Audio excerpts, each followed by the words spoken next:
हम सबके जीवन का एक मकसद है और उस मकसद को खोज लेना हमारा सबसे पहला मकसद है। चलो डोरेमोन के लास्ट एपिसोड को थोड़ा डिटेल में देखते हैं। डोरेमोन के गए हुए अब काफ़ी समय बीत चुका था। नोबिता और उसके सारे दोस्त अब बड़े हो चुके थे। नोबिता काफ़ी प्रयास के बावजूद डोरेमोन की बैटरी ठीक नहीं कर पा रहा था। एक दिन अपनी लैब में बैठे बैठे नोबिता को यह ख्याल आया कि डोरेमोन 22वीं शताब्दी का एक एडवांस रोबोट होने के बावजूद बिना बैटरी लो का अलर्ट दिए कैसे ऑफ हो सकता है। वो अचानक कैसे बंद पड़ गया।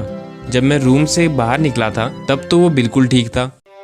हास, मैं कुछ ज़्यादा ही सोच रहा हूँ। शायद 2 दिनों से लगातार बिना सोए काम करने की वजह से मेरा दिमाग थक चुका है। मुझे आराम कर लेना चाहिए। नोबिता रेस्ट के लिए चले जाता है, लेकिन कहीं नोबिता का अंदाज़ा सही तो नहीं था, क्योंकि उस दिन कुछ तो अजीब हुआ था। इसके बाद सालों पहले का वो सीन दिखाया जाता है। डोरेमोन की बैटरी खत्म होने से आधा 1 घंटे पहले एक अनजान व्यक्ति डोरेमोन से मिलने आया था। वो व्यक्ति और डोरेमोन चर्चा कर रहे थे। वो व्यक्ति डोरेमोन को बताता है कि हर एक रोबोट को कुछ समय बाद बैटरी बदलवानी पड़ती है और तुम्हारी बैटरी जल्द ही खत्म होने वाली है। तुम्हारे कानों के पीछे वाले हिस्से में सोलर टेक्नोलॉजी थी। अगर तुम्हारे कान होते तो उसकी मदद से तुम्हारी बैटरी ऑटोमेटिकली चार्ज हो जाती, लेकिन वो तो चूहे बहुत पहले ही काट चुके हैं। अब तुम 2 चीज कर सकते हो, या तो तुम मेरे साथ फ्यूचर में चलो और बैटरी बदलवा लो, या कुछ महीने का इंतजार करो ताकि खुद तुम्हारी बैटरी पूरी तरह खत्म हो जाए। लेकिन डोरेमोन, तुम्हारे कान नहीं है, इसलिए बैटरी बदलते ही तुम पूरी तरह रिसेट हो जाओगे और नोबिता और बाकी सबके साथ बनाई सारी यादें भूल जाओगे। डोरेमोन की आंखों में आंसू आ जाते हैं, क्योंकि अब कोई रास्ता नहीं था। वो जल्द ही नोबिता से अलग होने वाला था और उसको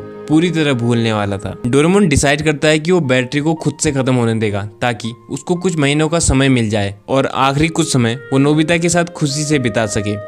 वो व्यक्ति मान जाता है और वापस जाने लगता है। डोरेमोन कॉमिक बुक पकड़ता है और बैठ जाता है और अंदर ही अंदर ये सोच रहा होता है कि अपने आखिरी कुछ समय में वो अपने दोस्त नोबिता से बिल्कुल नहीं लड़ेगा और बहुत प्यार से रहेगा। लेकिन तभी वो व्यक्ति पीछे से डोरेमोन के ऊपर एक हाई वोल्ट इलेक्ट्रिक गन से शूट कर देता है, जिससे डोरेमोन को एक बहुत जोर का शॉक लगता है और डोरेमोन की बैटरी पूरी तरह डिस्ट्रॉय हो जाती है। डोरेमोन सुन्न पड़ जाता है और वहीं पे ऑफ हो जाता है। वो व्यक्ति टाइम टीवी को कबर्ड में रख के टाइम मशीन में बैठ के वापस भाग जाता है और अपने साथ डोरेमोन की टाइम मशीन भी चुरा ले जाता है। कुछ देर बाद नोबिता घर पहुंचता है और डोरेमोन से गैजेट मांगने लगता है, जिससे वो जियान को मजा चखा सके। उसकी नजरों के सामने डोरेमोन जमीन में गिर जाता है। नोबिता डोरेमोन को जगाने की बहुत कोशिश करता है, लेकिन डोरेमोन पूरी तरह बंद हो चुका था। नोबिता की धड़कन बढ़ जाती है। उसको समझ नहीं आता कि उसको क्या करना चाहिए। वो डोरेमोन की पॉकेट यूज करने की कोशिश करता है, लेकिन अब वो पॉकेट एक नॉर्मल पॉकेट बन चुकी थी। नोबिता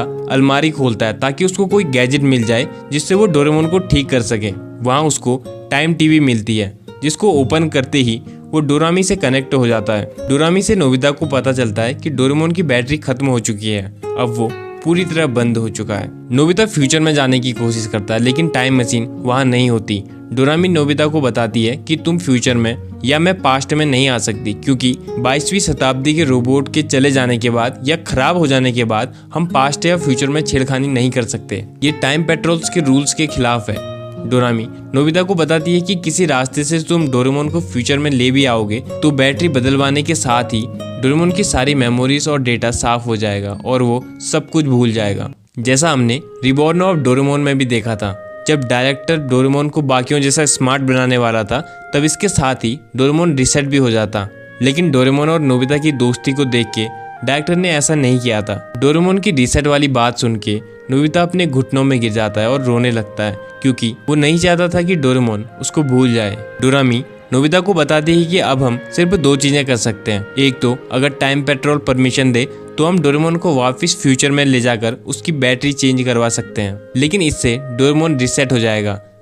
या फिर हम फ्यूचर में आने वाली टेक्नोलॉजी का इंतजार करें, जिससे डोरेमोन बिना रिसेट हुए ठीक हो जाए और हमें हमारा पुराना डोरेमोन वापस मिल जाए। इसके बाद डोरामी डिस्कनेक्ट हो जाती है। समय बीतता है और रात हो जाती है। नोबिता डिनर के लिए नहीं जाता और अपने रूम के किनारे में बैठ के रो रहा होता है। डोरेमोन सामने पड़ा हुआ था। नोबिता डोरेमोन को बहुत ज़्यादा मिस कर रहा था। अलमारी में डोरेमोन का बिस्तर, डोरा केक, सब चीज़ें उसको डोरेमोन को याद दिला रही थी और उसके दिल में एक गहरा खालीपन महसूस करवा रही थी। कुछ समय बाद नोबिता की मॉम नोबिता को देखने आती है। वो देखती है कि नोबिता डोरेमोन के ऊपर सर रख के रो रहा है। नोबिता की मॉम समझ जाती है और वो नोबिता को हिम्मत दिलाती है। नोबिता डोरेमोन को इतना ज्यादा मिस करने लगा था कि डोरेमोन उसके सपने में भी आते रहता था।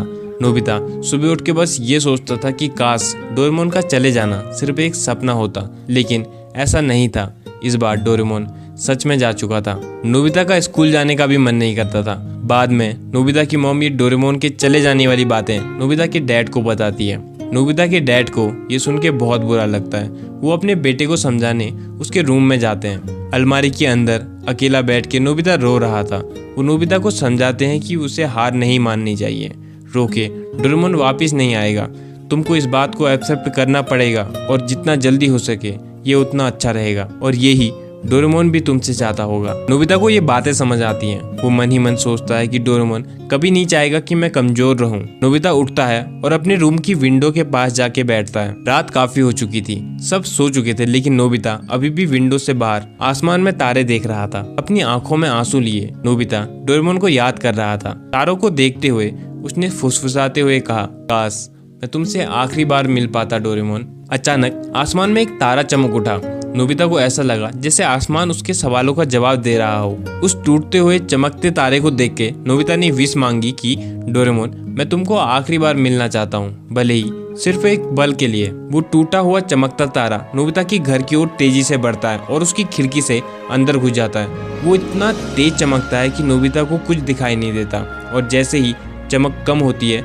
नोबिता देखता है उसके सामने नीले रंग की डोरेमोन की छाया थी। ये डोरेमोन के एक गैजेट का असर था। ये एक होलोग्राफिक प्रोजेक्शन था जो कि डोरेमोन ने जाने से पहले उस अनजान व्यक्ति के साथ मिलकर अपने दोस्त नोबिता के लिए छोड़ा था। ये देख के नोबिता खुशी और उदासी के मिश्रण से भर गया। डोरेमोन ने होलोग्राफिक रूप से नोबिता से बात करी। डोरेमोन ने हल्का मुस्कुराते हुए नोबिता से कहा, नोबिता मैं भले ही भौतिक रूप से तुम्हारे पास नहीं हूँ, लेकिन मैं हमेशा तुम्हारे दिल में और यादों का हिस्सा रहूंगा। हमने जो भी प्यार भरे खट्टे मीठे पल एक साथ गुजारे हैं उनको याद करो और खुश हो जाओ कि हमें इतना खूबसूरत समय बिताने का मौका मिला। वो दोस्ती कभी खत्म नहीं होगी। डोरेमोन ने बहुत सारे पलों को याद दिलाया और उसने नोबिता से उसकी दोस्ती के लिए धन्यवाद कहा, और उसने नोबिता को उन दोस्तों की कद्र करने को कहा जो अभी भी उसके पास हैं। जैसे ही सुबह हुई और उजाला होने लगा होलोग्राफिक डोरेमोन फीका पड़ने लगा, लेकिन इससे पहले कि वो पूरी तरह गायब हो जाता डोरेमोन ने नोबिता को एक अंतिम संदेश देते हुए कहा, नोबिता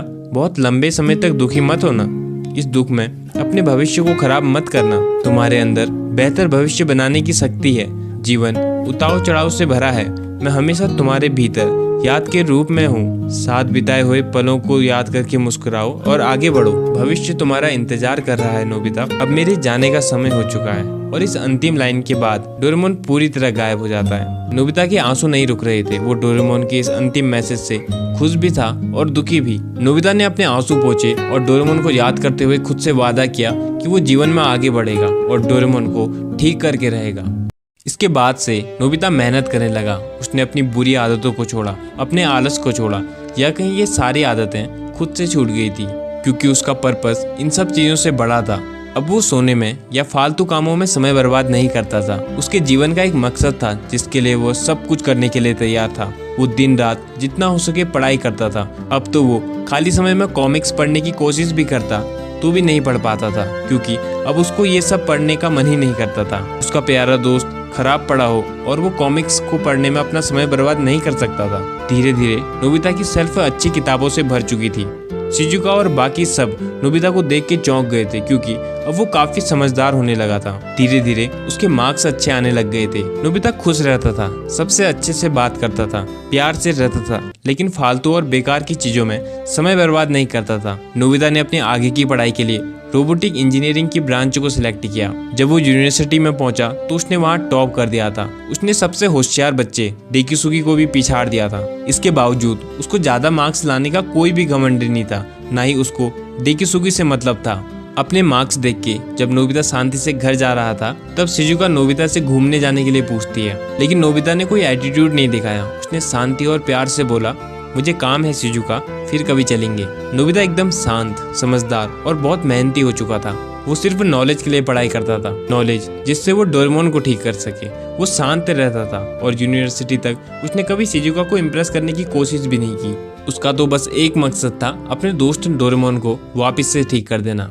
काफी साल बीत चुके थे। नोबिता की पढ़ाई भी पूरी हो चुकी थी। अब तक नोबिता को रोबोटिक्स का ठीक ठाक नॉलेज हो गया था। अब वो डोरेमोन को ओपन करके उसके ऊपर काम करना शुरू कर देता है। नोबिता ने डोरेमोन को अपने रूम की ऊपर वाली छत में छुपाया था ताकि कोई छेड़खानी ना करे। लेकिन नोबिता के लिए भी डोरेमोन के मैकेनिज्म को समझना बहुत मुश्किल हो रहा था, क्योंकि उसके सामने कोई नॉर्मल रोबोट नहीं था, बल्कि 22वीं शताब्दी का एक एडवांस रोबोट था। नोबिता अपनी मेहनत के कारण काफी हद तक डोरेमोन के मैकेनिज्म को समझ चुका था, लेकिन अभी भी बहुत सी ऐसी चीजें थी जो उसकी समझ से बाहर थी। नोबिता को समझ नहीं आ रहा था कि वो डोरेमोन को कैसे ठीक करे। वो हार नहीं मान सकता था, क्योंकि अब वो हार मानने वालों में से नहीं था। एक दिन जब नोबिता बाहर से घर वापस आता है तो वो देखता है कि एक लेटर उसके घर के मेल बॉक्स में पड़ा है। नोबिता उस लेटर को देखता है। उसमें नोबिता का नाम लिखा था और वो खास नोबिता के लिए भेजा गया था। वो एक लिफाफा था जिसमें काफी धूल थी। ऐसा लग रहा था जैसे वो काफी सालों पुराना हो, लेकिन उस लिफाफे को भेजने वाला अज्ञात था।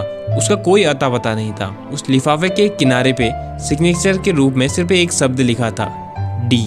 नोबिता को लगता है होलोग्राम की तरह ही ये भी डोरेमोन ने उसके लिए भेजा होगा। नोबिता जल्दबाजी में लिफाफा खोलता है और लिफाफे को देख के पूरी तरह चौंक जाता है, और इसके साथ ही ये पार्ट खत्म हो जाता है। मैं चाहता था कि ये एपिसोड एक वीडियो में ही खत्म हो जाए, लेकिन वीडियो बहुत ज़्यादा लंबी हो जाती, इसलिए सेकंड पार्ट बनाना पड़ेगा। एनीवे, इस पार्ट में कुछ चीज़ें अधूरी हैं, जैसे डी सिग्नेचर के साथ नोबिता को किसने लेटर भेजा था। डी से डोरेमोन या डी से डेगिसुगी, या कोई अनजान व्यक्ति जिसने डोरेमोन को शूट किया था, और वो व्यक्ति कौन था जिसने डोरेमोन को शूट किया था।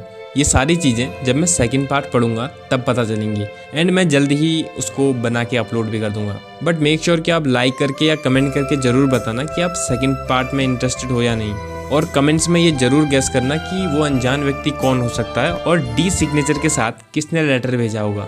जिसका भी कमेंट स्टोरी से मैच करेगा, हम Q&A वाली वीडियो में उस चैनल को स्पेशली विजिट करेंगे और कुछ स्पेशल करेंगे। एनीवे, नोबिता की स्टोरी हमें पर्पस को लेकर काफ़ी कुछ सिखाती है। अगर हम अपने पर्पस को लेकर डेडिकेटेड रहें तो हमें वो सब चीज़ें मिल सकती हैं जो हम चाहते हैं। और जैसा मैंने पहले भी कहा है, पर्पस मिल जाए तो अच्छा, और अगर नहीं खोज पा रहे हो, be the best version of your self. जल्द मिलते हैं।